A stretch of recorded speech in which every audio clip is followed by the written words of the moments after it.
Latar belakang adanya Sumpah Pemuda. Latar belakang adanya Sumpah Pemuda ditandai dengan politik etis dan perbaikan pendidikan Bumiputra.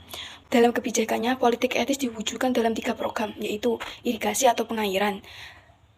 Setelah itu ada migrasi atau pemindahan penduduk, dan yang terakhir yaitu pendidikan.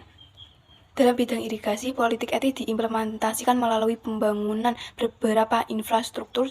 Dalam bidang transmigrasi, yaitu pemerintahan kolonial Belanda memindahkan rakyat dari daerah yang padat penduduk ke daerah yang kurang padat penduduk. Untuk di bidang pendidikan, pemberlakuan politik etis ditandai dengan terdirikannya sekolah-sekolah baru untuk kaum para pemuda. Dalam penerapannya, ternyata terjadi penyelewengan yang dilakukan oleh pemerintahan kolonial Belanda, diantaranya itu pada bidang irigasi yang semula untuk mengairi lahan-lahan penduduk Bumiputra, tapi dalam pelaksanaannya hanya untuk mengairi tanah-tanah perkebunan milik Belanda saja. Selanjutnya pada bidang pendidikan, yang sebelumnya pendirian sekolah ditujukan kepada seluruh penduduk Bumiputra, tapi dalam pelaksanaannya hanya ditujukan kepada anak-anak pegawai negeri atau anak orang kaya saja. Tidak hanya itu juga terjadi diskriminasi, diantaranya yaitu biaya sekolah yang terlalu mahal. Selanjutnya pada bidang migrasi, yang sebelumnya pemindahan penduduk dari daerah padat penduduk ke daerah yang kurang padat penduduk, tapi dalam pelaksanaannya pemindahan penduduk keluar Jawa hanya ditujukan ke daerah perkebunan milik Belanda saja. Meskipun dalam pelaksanaan politik etis sering merugikan rakyat Bumiputra, tetapi dari kebijakan itu, semua rakyat Bumiputra mendapatkan keuntungan, terutama dalam hal pendidikan dengan adanya perbaikan pendidikan. Selanjutnya, yang kedua itu adanya media massa sebagai penyebar semangat kebangsaan. Media massa yang dimaksud pada saat itu adalah surat kabar. Pada 8 Agustus 1744, terbit surat kabar pertama di Indonesia, yaitu Batavia Novel, yaitu surat kabar yang berbahasa Belanda. Dalam perkembangannya, orang-orang Bumiputra turut bergerak untuk terjun dalam bidang jurnalistik. Tokoh plus Bumiputra yang dikenal sebagai pelopor jurnalistik Indonesia adalah Raden Mas Tirto Desoewarjo yang menerbitkan surat kabar Medan Priaji di Bandung. Medan Priaji merupakan media massa pertama yang dicetak dan diterbitkan oleh golongan Bumiputra. Pada masa pergerakan nasional, pers atau surat kabar menjadi sarana komunikasi utama yang dimanfaatkan sebagai sarana penyebar semangat kebangsaan atau nasionalisme.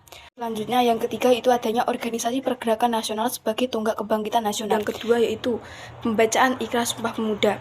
Kongres Pemuda 1. Pada tanggal 15 November 1925, beberapa organisasi kedaerahan mengadakan konferensi untuk membahas rencana pelaksanaan Kongres Pemuda. Organisasi yang hadir dalam kongres tersebut antara lain Jong Java, Jong Sumatera Nippon, Jong Ambon, dan pelajar-pelajar Minahasa.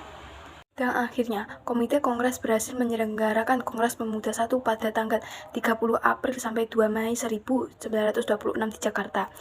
Dan hasil dari rapat Kongres Pemuda 1 yaitu pada tanggal 12 Agustus 1928, PBBI membentuk panitia penyelenggaraan Kongres yang diketahui oleh Sugondo Joyopuspito. Kongres Pemuda 2 berlangsung di Jakarta pada tanggal 27 sampai 28 Oktober 1928. Pelaksanaan Kongres Pemuda 2 menghasilkan keputusan penting, yaitu 1. Penetapan lagu Indonesia Raya sebagai lagu kebangsaan Indonesia. 2. Penetapan bendera merah putih sebagai bendera Indonesia. 3. Peleburan semua organisasi pemuda menjadi satu wadah yang bercorak nasional dalam arti luas. Dan keempat yaitu pengikraran Sumpah Pemuda yang berbunyi sebagai berikut. 1. Kami putra dan putri Indonesia mengaku bertumpah darah yang satu tanah Indonesia. 2. Kami putra dan putri Indonesia mengaku berbangsa yang satu bangsa Indonesia.